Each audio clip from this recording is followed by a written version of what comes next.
तो फाइनली 1 महीने डिस्कशन करने के बाद मैं और मेरा दोस्त अपनी होंडा CB 350 से कानपुर से निकलते हैं। निकलना हमको 12 बजे था, लेकिन निकलते निकलते हमको 3 बज गए थे, क्योंकि पैकिंग करना, घर वालों से परमिशन लेना, उनको मनाया था हम लोगों ने, 1 महीने बैठ के मनाया था, सबकी परमिशन लेना, उन सबको मनाने के बाद हमको निकलते निकलते 3 बज गए। हम लोगों के ग्रुप में बाइक्स कौन कौन सी थी ये आपको बता दूँ। हमारे ग्रुप में 2 CB 350, एक होंडा हाइनेस और एक हार्ले डेविडसन थी।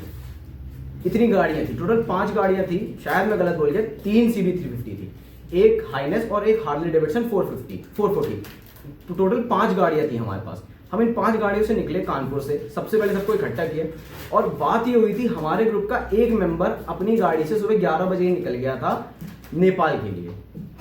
निकलते निकलते हमको लेट हो गया था, 3 बजे। हम लोग वहाँ पे सबको इकट्ठा किया। हम लोग पहुंचे कहाँ पे, हम लोग पहुंचे थे लखनऊ से हमने पकड़ा था पूर्वांचल एक्सप्रेसवे। पूर्वांचल एक्सप्रेसवे से हम लोग सीधे चलते चले गए और हम लोग सीधे रुके थे जाके अयोध्या में। अयोध्या रुके, वहाँ पे चाय नाश्ता किया, कुछ फोटोज वगैरह क्लिक करी थी। और हाईवे, आपको मैं बता दूं, हाईवे कंडीशन पूर्वांचल एक्सप्रेसवे की, जो नहीं गया है उसके लिए हाईवे कंडीशन बहुत अच्छी है। आपको वहां पे ट्रैफिक नहीं मिलेगा, जानवर नहीं मिलेंगे और आप अपनी गाड़ी को आराम से 100-120 चला सकते हैं उस हाईवे पे। वहां जब सीधे अयोध्या पहुंचे, अयोध्या से हमने पकड़ा बस्ती वाला रास्ता और हम पहुंचे शूरतगढ़। अब सुनिएगा, यहाँ पर शूरतगढ़ नेपाल बॉर्डर से 15 किलोमीटर पड़ने वाला गांव है, 15 किलोमीटर पहले पड़ता है ये गांव शूरतगढ़। हम लोग वहां पहुंचे क्योंकि हमारे जो भैया सुबह निकल चुके थे 11 बजे, उनके वहां पे एक फ्रेंड रहते थे, तो वहां पे हम लोगों ने नाइट स्टे किया, जिसका हमको चार्जेस नहीं पड़े क्योंकि उनका वो खुद का घर था। हम वहां पे नाइट स्टे किया और अगले दिन सुबह 11 मार्च को हम लोग अर्ली मॉर्निंग उठे और हम लोगों ने तैयार होकर सीधे गए नेपाल बॉर्डर। अब यहाँ पे कुछ चीजें आपको बहुत जानना बहुत जरूरी है कि अगर आप अपनी बाइक से ट्रेवल कर रहे हैं तो नेपाल बॉर्डर में आपको क्या क्या चीजें लेनी पड़ेंगी। पहली बात तो जब नेपाल बॉर्डर पे पहुंचेंगे तो आपको वहां पे अपना पूरा सामान चेक कराना पड़ेगा, जितना भी आप अपनी गाड़ियों से लेके गए हैं पूरे सामान की चेकिंग होगी, क्या क्या आपके पास है, मेटल डिटेक्टर से वो डिटेक्ट करेंगे।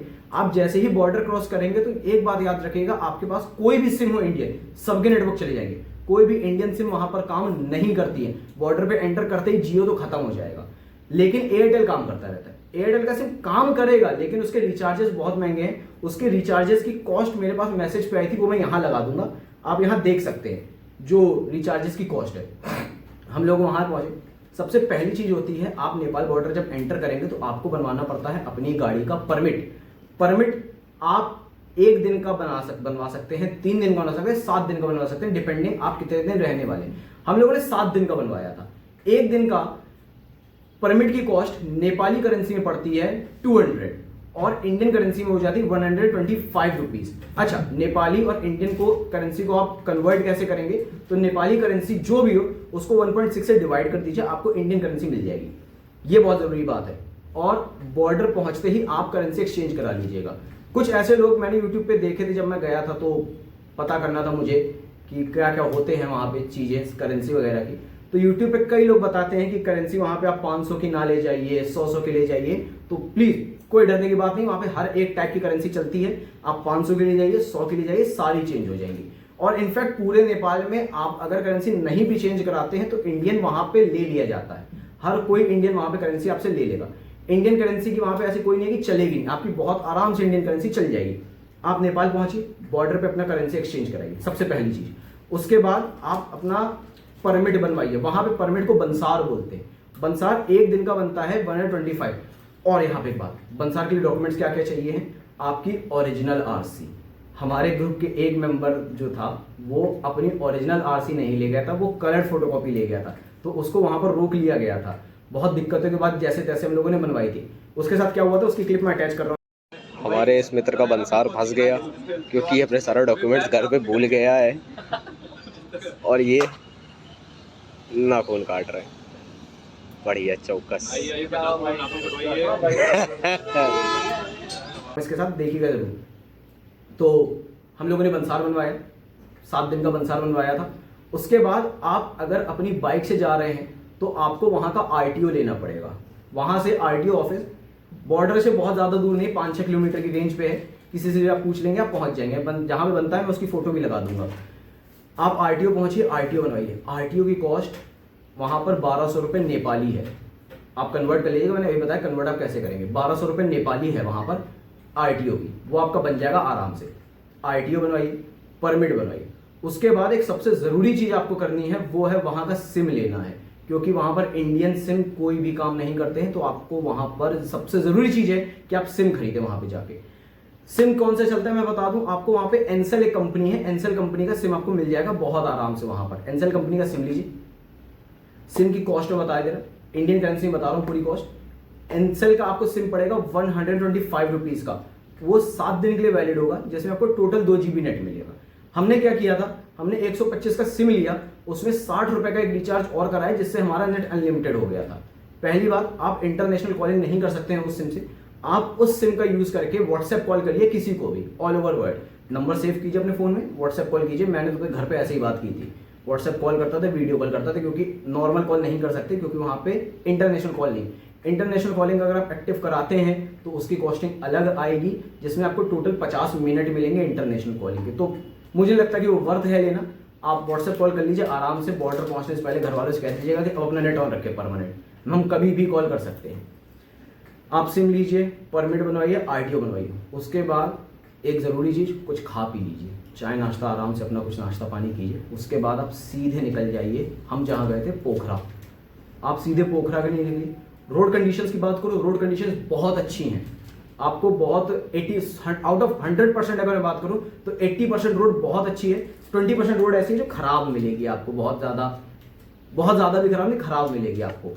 ओवरऑल रोड्स आपको बहुत अच्छी मिलेगी, बहुत अच्छे नज़ारे हैं। आराम से रुकते रुकते जाइए, कई जगह ब्रिजेस पड़ेंगे, ब्रिज के पास रुकिए, फोटोज़ क्लिक करिए, अपनी आराम से व्लॉग्स बनाइए। बहुत प्यारी जगह है। आप जब पोखरा पहुँचते पहुँचते आपको नाइट हो ही जाएगी।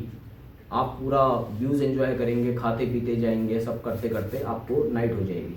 और एक बात, पोखरा पहुँचेंगे आप, रात हो जाएगी। एक बात बहुत ज़रूरी, आप जब भी कानपुर से निकलें, अगर आपका पहली डेस्टिनेशन पोखरा है, कुछ खाने की व्यवस्था खुद से करके जाइएगा। अगर वेजिटेरियन है, वेजिटेरियन खाना वहाँ बहुत रेयर है कि आपको मिल जाए अच्छा वेजिटेरियन खाना। हम लोग तो बहुत परेशान हुए वेजिटेरियन खाने के लिए। वहाँ पे आपको वेजिटेरियन खाना वहाँ पे बहुत रेयर है कि मिले, अच्छा नहीं मिलेगा, मिलेगा भी तो बहुत ख़राब मिलेगा। हम लोग खाने के लिए बहुत तरस गए, क्योंकि मैं प्योर वेजिटेरियन हूँ, मैं एग भी नहीं खाता, तो मैं बहुत परेशान हुआ था उसकी वजह से। तो आप पोखरा रात नाइट तक पहुँचिए, वहाँ पे होटल लीजिए। होटल लेने के लिए मैं आपको सबसे प्राइम लोकेशन बता रहा हूँ, सबसे अच्छी लोकेशन है लेक साइड। पोखरा पहुँच के लेक साइड के पास आप होटल लीजिए। मैंने जो होटल लिया था उसकी फ़ोटो मैं यहाँ पे लगा रहा हूँ, आप देख लीजिएगा। ये होटल मैंने लिया था स्ट्रीट 17 के पास था, लेक साइड से बहुत करीब था। आप रूम लीजिए वहाँ पर जाके। और एक बात, अगर जैसे आपको लग रहा हो कि हमने 125 का ही सिम लिया है, उसमें नेट लिमिटेड है, नेट बहुत ज़्यादा नहीं है, तो नेपाल की सबसे अच्छी बात यह है कि वहाँ पे एक पान की टपरी वाला भी वाईफाई रखता है और बाहर QR लगा चुका है। आप जाइए, स्कैन कीजिए, वाईफाई चलाइए। होटल में आपको वाईफाई मिल जाएगा। आपको कहीं भी आप रेस्टोरेंट में बैठते हैं वहाँ वाईफाई मिल जाएगा, तो आपको नेट की कोई भी प्रॉब्लम वहाँ फेस करने को नहीं मिलेगी। नेट आपको भरपूर मिलेगा। करेंसी वहाँ पर आपकी एक्सचेंज करा, अगर बॉर्डर पर एक्सचेंज नहीं कराइए करेंसी, तो आप पोखरा पहुँच के भी एक्सचेंज करा सकते हैं, वहाँ पे भी हो जाएगी। करेंसी एक्सचेंज करा लीजिएगा। मैं बता दूँ मैंने कितनी कराई थी। मैंने इंडियन 5000 को एक्सचेंज कराया था, मुझे उसके बदले नेपाली 8000 मिला था, नेपाली रुपया 8000 मिला था। तो मेरा ईजिली चल गया था 8000 रुपया। बहुत आराम से मैंने अपना पूरा सफ़र, 7 दिन का पूरा ट्रिप कर लिया था इन 8000 में। रात में आप पोखरा पहुँचिए, अपना सामान वामान रखिए होटल पे, फ्रेश व्रेश होइए आराम से। देन आप सीधे निकल जाइए लेक साइड के लिए, क्योंकि नाइट हो चुकी है। लेक साइड के लिए निकलिए, वहाँ घूमिए, वो बहुत अच्छी जगह है। नाइट के लिए फ़ोटोज़ वगैरह अच्छी आ जाएंगी आपकी। वहाँ पे घूमिए, अच्छी जगह है लेक साइड। देन उसके बाद अपना घूम के आइए, होटल में रेस्ट कीजिए। ये था मेरा 11 मार्च तक का, 10 और 11 मार्च तक हम यहाँ पहुँचे थे। अब इसके बाद अगले दिन सुबह उठ के मैंने क्या किया, कहाँ कहाँ घूमे, इसके बारे में मैं नेक्स्ट वीडियो में आपसे बात करूँगा। अगर वीडियो अच्छी लगी हो तो लाइक सब्सक्राइब ज़रूर कीजिएगा मेरे चैनल को, और आगे पार्ट्स को देखने के लिए वेट ज़रूर कीजिएगा। Thank you.